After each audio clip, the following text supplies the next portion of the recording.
ప్రభుజీ, కృష్ణుడు ద్వాపర యుగంలో మానవ జన్మ తీసుకున్నారు కదా, మరి ఆయన కూడా అప్పుడు భగవతారాధన చేశారు? మానవ జన్మ తీసుకోలేదండి. కృష్ణుడు మనిషిగా పుట్టలేదు. కృష్ణుడు దేవకీ దేవి యొక్క గర్భం నుంచి ఉదయించాడు, సూర్యుడు ఉదయించినట్టు. వసుదేవుడి యొక్క హృదయంకి వచ్చి దేవకీ దేవి యొక్క హృదయంకి వెళ్ళి దేవకీ హృదయం నుంచి దేవకీ గర్భం నుంచి ప్రకాశితమయ్యారు చతుర్భుజ రూపంతో. మనిషిలా పుట్టాడంటే ఏడుస్తూ పుట్టాడండి. కృష్ణుడు పుట్టినప్పుడు శంఖచక్ర గదా పద్మాలు పట్టుకొని, అమ్మ నువ్వు పూర్వజన్మలో ఇది, నాన్న నువ్వు ఇది, నన్ను తీసుకెళ్లి గోకులంలో దింపేయండి. ఇది మనిషా అండి? మనిషి చేస్తాడా ఇలా? కానీ ఆయన భగవంతుడి మానవ జన్మ కాదు. ఎలా అండి? ఆ రోజుల్లో పూతన రాక్షసు చంపే, తృణావర్తుని చంపే, శకటాసుర, కేసి, హరిష్టాసుర, ప్రలంబాసుర, ఆ సుల్లందరిని చంపేసి గోవర్ధనాన్ని ఎత్తేసి ఫారెస్ట్ పైన మింగేసి మనిషి చేయగలుగుతాడా? అంటే మానవ రూపంలో కృష్ణ పరమాత్మ మానవ రూపంలో కూడా కాదు. కందర్ప కోటి కమనీయ విశేష శోభం.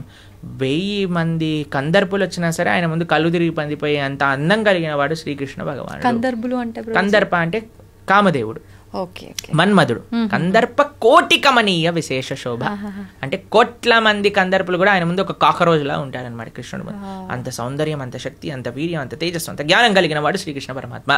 అయినా సరే మీరు అడిగిన క్వశ్చన్ చెప్తాను.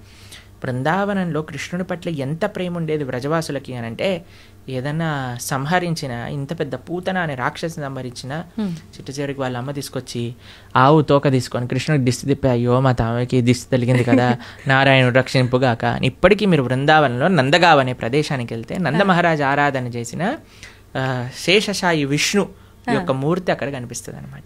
ఆ శేషశాయి విష్ణు యొక్క మూర్తిని నంద మహారాజ్ ప్రతినిత్యము ఆరాధన చేస్తూ ఉండేవారు.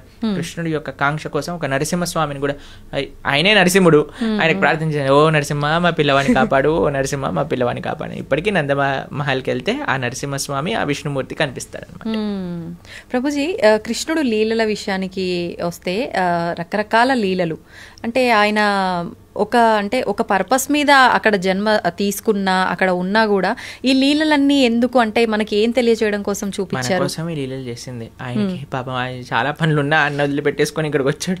ఎందుకోసము అని అంటే, ఇప్పుడు చూడండి మన పరమాత్మకి ఎంత, చాలా మంది అడుగుతారు, ఏంటి మీ దేవుడికి ఇన్ని లీలలేంటి, అవతారాలేంటి, మా దేవుడు మాత్రం ఎక్కడో పైన స్వర్గానికి అక్కడ ఉంటాడు, అక్కడ నుంచి అన్ని చూసుకుంటాడు. ఇప్పుడు చూడండి ఒక వ్యక్తి ఉన్నారు, ఆయన ఇప్పుడు మీకే చెప్తానండి, మనం ఒక సుడిగుండంలో ఒక వ్యక్తి పోతున్నాడు అనుకోండి, కాపాడండి కాపాడండి కాపాడండి అని నడుస్తాం. కానీ మనం వెళ్తామా, వదిలేయండి, ఏదైనా తాడుందా అని ఎత్తుకుతాం. తాడేస్తాను అనుకోండి, తాడేస్తే నేను సేఫ్గా ఉండాలి, వాడు సేఫ్గా ఉండాలి, ఎందుకంటే వాడికి మనకి పెద్ద సంబంధం లేదు కాబట్టి ఏం పర్వాలేదు. ఇప్పుడు మేము మాయాపూర్లో ఉన్నాం అనమాట. మాయాపూర్ నుంచి వస్తున్నాం కోల్కతా, అక్కడ నుంచి ఇక్కడికి వచ్చాం. అయితే అక్కడ ఒక ఆయన చెప్తున్నారు, ఒక డివోటీ వాళ్ళ మాయాపూర్లో గంగా నది ఫ్లడ్స్ వచ్చినప్పుడు ఏమైందట అంటే, బోట్ టాపులు అయిపోయింది అనమాట. బోట్ పడిపోయి రివర్స్ అయిపోతే ఒక చిన్న పిల్లవాడు నీళ్ళలో పడిపోయాడు, దొరకలేదు. అయితే ఆ పిల్లవాడు పొయ్యాడు, నీళ్ళలో పడిపోయిన మరుక్షణమే వాళ్ళ అమ్మకి హార్ట్ అటాక్ వచ్చి ఆవిడ కూడా పోయింది అనమాట. నా పిల్లవాడు పోయాడు అనే షాక్.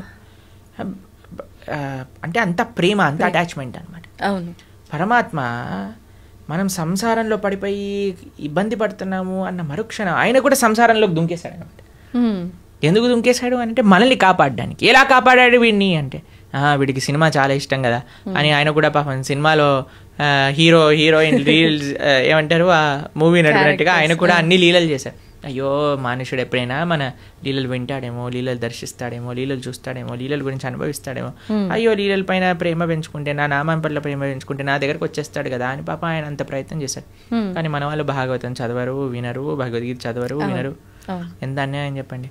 స్వామి మన కోసం అంత కష్టపడుతున్నప్పుడు మనం ఎంత కష్టపడాలి స్వామి కోసం? అది ప్రభుజీ, అందరూ అంటే మనం ఎవరైతే ఉన్నామో ప్రతి ఒక్కరు కూడా నా బిడ్డలే అని చెప్పి భగవంతుడు అంటుంటారు. అయితే మరి కొంతమంది ఏమో మంచి మార్గంలో వెళ్తుంటారు, కొంతమంది చెడు మార్గంలో వెళ్తుంటారు. అందరము ఆయన బిడ్డలే అయినప్పుడు ఆ మార్గంలో వెళ్లే వాళ్ళని మంచి మార్గంలోకి తీసుకొచ్చే ప్రయత్నం భగవంతుడు ఎందుకు చేయట్లేదు అంటారు? చేస్తున్నాడు కదండి.